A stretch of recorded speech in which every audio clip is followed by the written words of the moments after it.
ఈడ స్వాములందరూ వేదం చదువుతుంటే వాళ్ళతో పాటున్న ఇగో ఈ జిగిరి ఓం అంటుంది చూడండి. వాళ్ళు ఓం అనిపిస్తే ఓం అంటుంది. చూసిండ్రు కదా, ముద్దుగా ఓం అంటే ఓం అంటుంది, ఓం అంటే ఓం అంటుంది.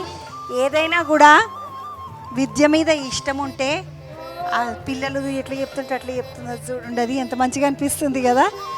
వేద పాఠశాలను చూసి శ్రీ శ్రీ శ్రీ మహాయోగిని మాణిక్యేశ్వరి మాత అమ్మని చూడడానికి వచ్చిన అబ్బా, ఈ అమ్మ చూడండి నిజంగా అమ్మని కూర్చొని ఉన్నది అన్నట్టుగా ఉన్నది.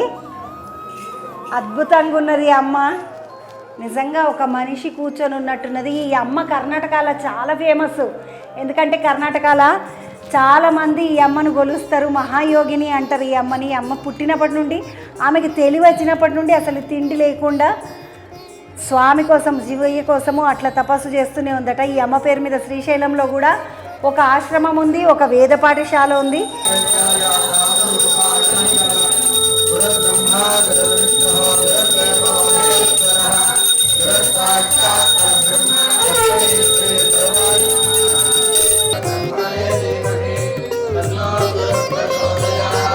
వేద పాఠశాల ఈ అమ్మ కోరిక మీదనే పెట్టినరట ఇక్కడ.